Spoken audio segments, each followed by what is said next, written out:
shaky, and you couldn't put them on your feet. And if you had some people would buy Converse, which they actually came back. Remember those Converse, the high top ones? Or you have Pro Keds with a little thing on the side, remember? If you had you get the Pro Keds because they were a little more expensive, but they only lasted about 2 weeks anyway. And you know what? If you didn't have Converse or Pro Keds, you had Rejects. And then Nike came out. Remember when Nike came out? When they first came out, they were Rejects because they weren't Pro Keds and Nike. And then Pro Keds and, Converse. And then Specs came out. And they were acceptable because I think Pro Keds made Specs. And then we had the Pumas. Oh, shit. Pro Keds made Specs, and so did Converse. And, yeah, it was Puma and Adidas. Don't forget Puma and Adidas. Like fucking leather and gay looking. But before that, they were pretty cool. The blue ones, the swing ones, they were pretty cool sneakers. Remember that, Steve? Remember that blue fucking Pumas they came out with? Yeah, the Specs. The blue suede. Try to bump this audio down. Audio. Try to bump this audio down. Bump it down. Audio. Try to bump it down a little bit there. Give it on the reserve side, Johnny, Frankie, I'm waving. Waving there, Richie Radio, yes. You keep it on the reserve side, you're sounding very, very cute. The suede ones, every pair of socks you had used to be blue. Very clear. Real cute there, Richie Radio, real cute, and thank you for keeping it on the down low for us. Appreciate it. Iron Man, he's waving the hands at us.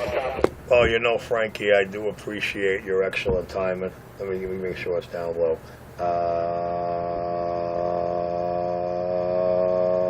Audio. I think that's low enough there, but inside any event, I want to thank you very much for knowing when to key up. It seems like you didn't want me to hear that low-life scum, knowing I only talk and deal with real, so why should I entertain scum? All right, I'm back in the cut.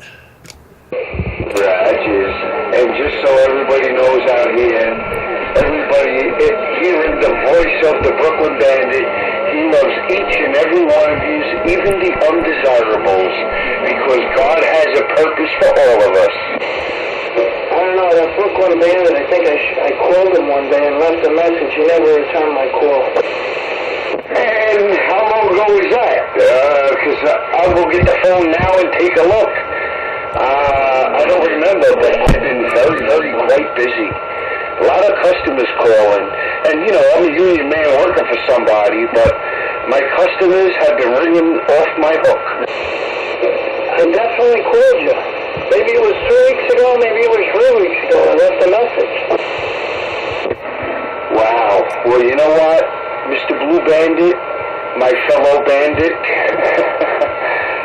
please text me anytime. Text. And even text me, hey, Frank, call me, and I'll call you. But if you called and left a message, it depends upon when you called, but the property where I work on is steel girders and concrete. So unless I have T-Mobile, because I don't know why T-Mobile goes through, I don't have T-Mobile. I have limited service when I'm, in the mud. Well, I was waving the hand, that's what I was doing. I was sick. I think I had pneumonia, and I called you up. I just wanted to say hello. I didn't hear you for a long time. Yeah, I was more than 2 weeks ago. That was some way longer than 2 weeks ago. Anyway, Steve's out there in McGill, Anthony. I don't want to leave him out of the conversation. You hear him? Mr. Steve, waving the hand.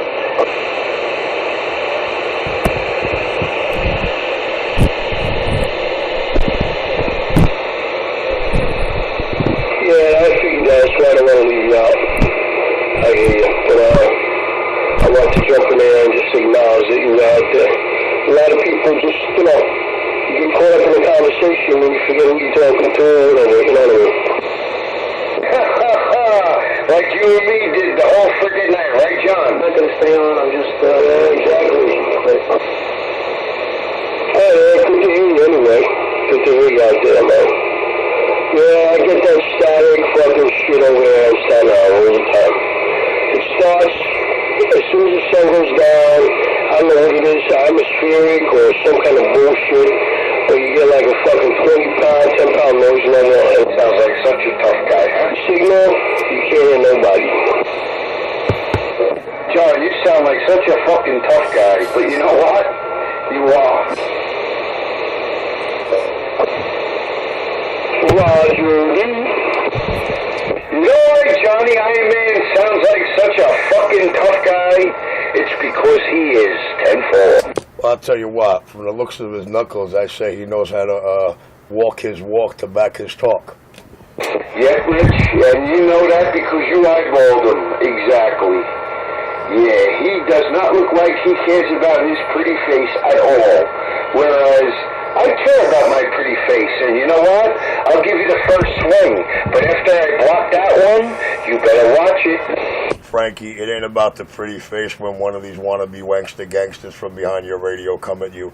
It's ensuring that you go to sleep on your own pillow that night and making sure they don't ever key up again. Not in this life or the next. Yeah, but talking about pretty faces, y'all guys can't talk about pretty faces when you talk about my Muhammad Ali pretty face. Frank, you better watch it before I get you on the cover of Ebony magazine next to my soon-to-be white wife, too. Ebony? You mean Ivory magazine? Ebony magazine is the wrong, well, in your neighborhood, yeah, Ebony magazine, 10-4. Well, if you could tell me how a little 5-foot white girl makes it on the cover being whiter than white, then you're better than me. But see, I know because she's my soon-to-be wife. Well,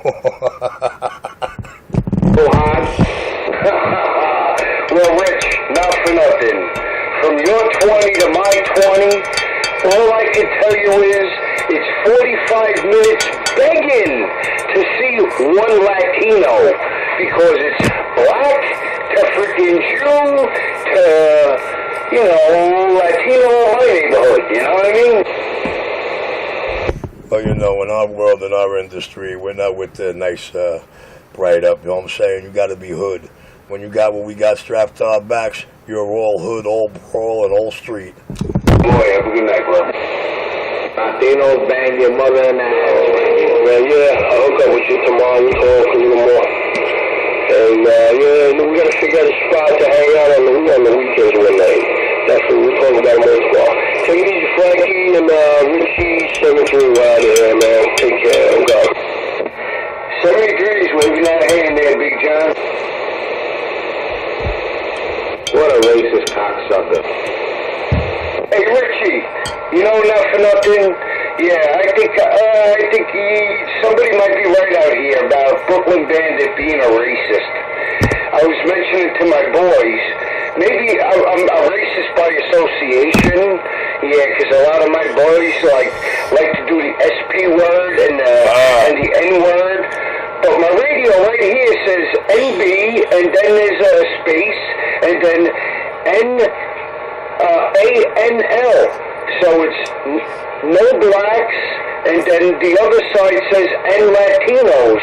So my radio is a racist, because in my family I have blacks and Latinos, and I'm proud to say they're my family because I love them dearly. Well, Frankie, you know, I got the best of both worlds.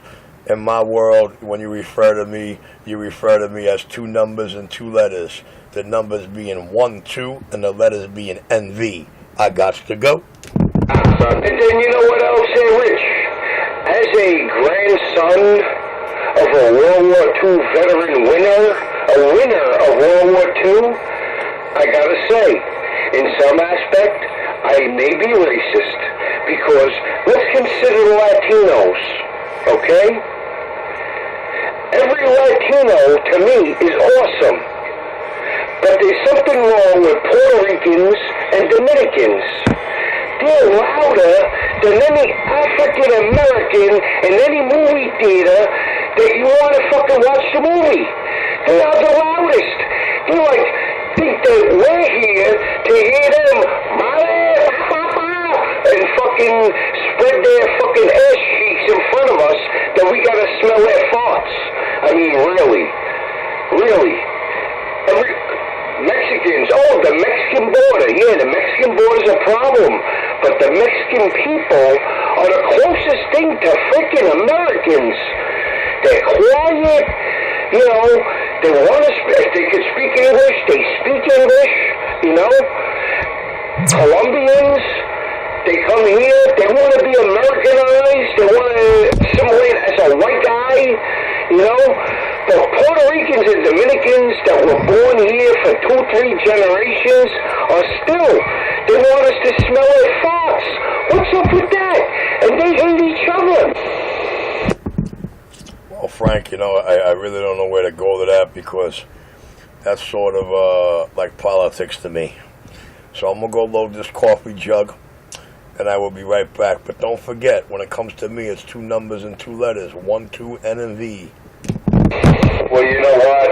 I must have definitely spoke the truth in the Lord, because I didn't hear nothing but you without nobody jumping in, and I thank God for that, because I don't want to offend any Latino whatsoever, but all the other Latinos know what I'm talking about, and guess what?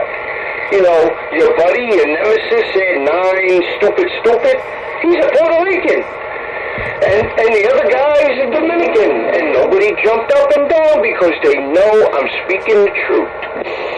The truth is you're a racist bastard.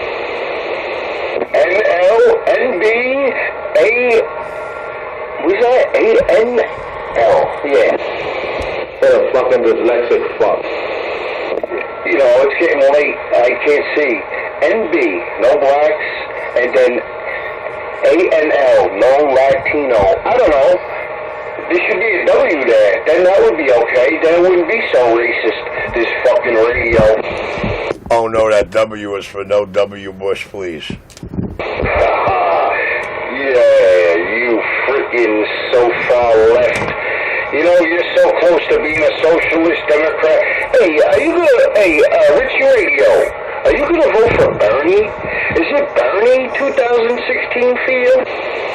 No disrespect, but because of my presidential appointment and because of my job, I do never vote. But I'm never afraid to tell you who I would vote for if I was allowed to vote or if I chose to vote at any and every election. Well, I gotta tell you, you keep talking about this presidential fucking appointment, whatever the fuck you want to call it, not to be disrespectful at all, but I gotta tell you, if it wasn't Bill Clinton that fucking gave you your appointment, then I am a monkey's uncle, a monkey's asshole, a monkey's Bozak. Well, no, sir, it definitely wasn't Bill Clinton, but you know, I don't like it either because it's a limitation, it's a fallback, it's a setback. Its only benefit is that the 13 years suspended without pay, should they keep me suspended for the rest of my tenure and appointment, at the end of it, all that money must come to me. See, when you're a presidentially appointed person, there is nothing that's supposed to restrain you, restrict you, or interfere with your duties or your job. I don't like the presidential appointment in a couple of ways either, but all it does for me today is enable me to run around like the fucking scumbag that I am, identify myself from the agencies I work for with the badges I have, and that's about it. It doesn't get me out of trouble, it doesn't get me special privileges, and it doesn't get me any respect. What got me all the respect and gets me all this is what I did with those credentials on the job, the choices I made, the moves I executed. Can you feel me? Well, I hope somebody else does video games too, because you just said that the scumbag that you are. Well, if you're the scumbag that I think that you sound like you're becoming, you're talking about George W. Bush appointed you, and you were talking about assassinating him. Well then, Rich, if that's the truth, I gotta say, God's honest truth. If I drive by your 20 again, in my own car. But if I drive with somebody else and I drop by with that hash wag, brother, I'm going to call you on your training right there. Because if my brother in Jesus appointed you, and you were talking about, twisting his pencil neck, yeah, you and I definitely got some issues, dude. And before I do anything bodily harm to you, I'm going to strike you out. Stickball, wiffle ball, and baseball. Now, you know from history that's not going to happen. Now, I never said President Bush appointed me ever. No, sir. He suspended me without pay. And I still say to this day, Frank, and this is only because of what my father has shown me, taught me, and had informed me of. So when you get to go to that table in heaven and you get to see all the United States dead presidents sitting there having a good old fucking time, and you see, yo, how come that chair's empty right there? And then you find out that there's only one president in United States history that's never going to be at this table, and it's Bush Jr. Well, my only mistake in my career was not snapping that cocksucker's neck when he was in arm length, and I was able to do so. But I think the reason for that was that I didn't know it was him standing in front of me. And I didn't find out until 7 or 8 hours later when it first came on the news that we have a new president, and here it is. So I guess you could say his first order of official business before being declared was come to find the number 2 in command, fucking top dog in the cop that Mr. United States Attorney General he set to fire has no jurisdiction over. With that, I'm video gating, Frank, have been the whole time. So if you feel to realize me saying I'm a scumbag, cops are viewed as scumbags whether we're scumbags or not. To the whole world who don't understand us, to the whole world who don't appreciate what we do, we're the scumbag. To the wannabe wankster gangsters who think they're fucking somebody and tough guys, we're the scumbag. Who's a scumbag? The scumbag that knows he's doing wrong, but he's going to do wrong anyway to suit his purpose. That's a scumbag. Somebody upholding the law and enforcing the law is not a scumbag. Absolutely not. But Rich, if George W. didn't appoint you, and Bill Clinton didn't appoint you, then that means George Herbert Walker Bush appointed you, and you had to be 15 years old, because you're only a year older than me. I'm 48. We played ball together back in the day, supposedly, from what, we gather on the band. But again, I'll strike you out in wiffle ball, stickball, and baseball. Right now, 48 years old, with all my injuries and hard work, sorrow, labor, and pain, and I'm happy. Well, Frank, I'm not going to lie, but those days when me and you were playing Little League and I was wearing a Gil Hodges uniform, when I wasn't on that uniform field, I was dressed in a police uniform on the street and driving my own cruiser. You know how like them young kids graduate from college at 12? Well, Frankie, I made newspapers and histories, and I was dealing with the fact that I am the youngest presidentially appointed police officer in the United States wearing an NYPD uniform. So when the whole Fort Hamilton base cleared out that day because there was a big war at the 62nd Precinct and you had over 300 police officers armed to the hilt with weapons that my military never seen yet to protect this police officer, I guess you could say the way President Ford put it to me on the middle of Kings Highway, he goes, you know what, son? He goes, I have no idea what you are. So I'm a cop. He goes, oh, you're damn right about that. He said, but listen to me. He said, whatever you do on this globe, he says, please don't come after my people. He goes, because I already know they have nothing for you. Just do your job. And I said, yeah. He said, especially the extras I laid out for you. I never knew what the extras was till a couple of years later. Frankie, I'll be right back.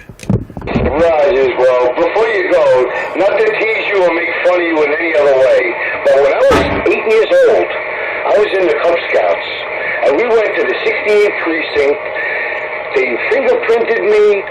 They put me in the little holding cell for about 20 minutes, all by your lonesome, let you read whatever's in there, let you smell what they gotta smell. After I walked out, they gave me a little tin badge and called me a honorary detective. And because I was very inquisitive and I bugged them out. But, we are who the hell we want to be. Well, as President Ford put it to me, he goes, you're a very high asset to these guys. He goes, and he says a lot of police officers were ready to die here to protect you. Unfortunately, your guys are more well equipped and armed than my guys with weaponry my military cannot identify. How this is possible, I don't know. He goes, but son, just do your job and do it right. And that was his last part. My instructions were, whatever I do to this man walking at me, don't punch him in the stomach. Because I had a problem for punching any cocksucker in the stomach. That pissed me off, and sending him up in the air for half a block. Frankie, I'll be back. Well, Rich, when I drop you off that little bag of hash wag, I'm going to beg you to punch me in my stomach. Just for the... And then I can go on the air and say, yeah, he punched me in the stomach, I threw up for 2 weeks, he broke my ribs, I went right to Bellevue or freaking Kings County Hospital. Come on, man. Dude, straight up. Wiffle ball, stick ball, hard ball. Strike your ass out right now. I'm only a year younger than you. Hard life of labor, sorrow and pain, and I'm happy and blessed. Oh yeah? Smart ass. I'll tell you what. When spring breaks, you better be ready. We're going to go find a baseball diamond, and we're going to go at it. I can't pitch, but you swear you're going to strike me out? This I want to see. I love it, yeah. See, this is what I want. I want that little kid in you, Adam. Exactly. Get yourself ready. I'm ready right now. I rolled out of bed last Friday. Because the Mets won, yeah. I figured, hey, lunchtime, I had a few minutes, I threw the ball against the wall, and I tell you, I still got it. At worst, I could pitch batting practice for the freaking Cyclones, you know? Well, check this out. The rules are there ain't no rules, but this rule is you're fetching any ball I hit. Every one. And you know what? You'll see Brooklyn Bandit run like a deer if you hit it, but foul balls are on you. Guaranteed you will not strike me out. Richie, get your favorite 35-year-old freaking microphone, shine up all nice and shiny, hold it up to the light, make sure it's nice and shiny, and then wrap it up with nice clean paper towel, and you get that ready for me. Well, you think this is hilarious, but I hate to tell you that my father and brother are going to be totally in the mix on this, making sure the count never goes past 2 strikes, and we're going to have a hell of a day.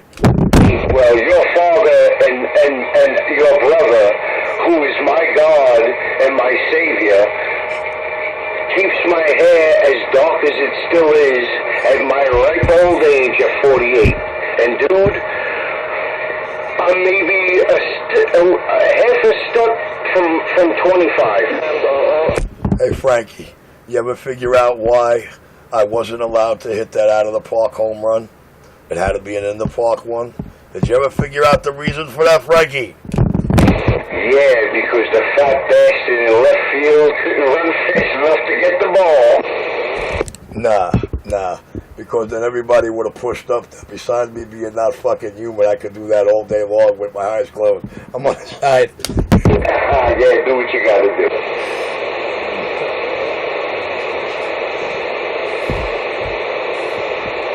No doubt.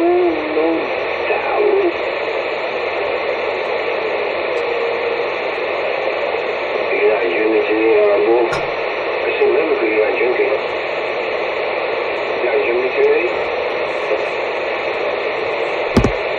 Nah, you sound like it. Hey, you got fucked up since you was born, haven't you? Fucked up. What you talking about fucked up now? You been fucked up since later life took you a freaking level. Coffee jug. Well, he was fucked up since later life took his man. What the hell are you talking about? He's fucked up now. Yeah, copy that.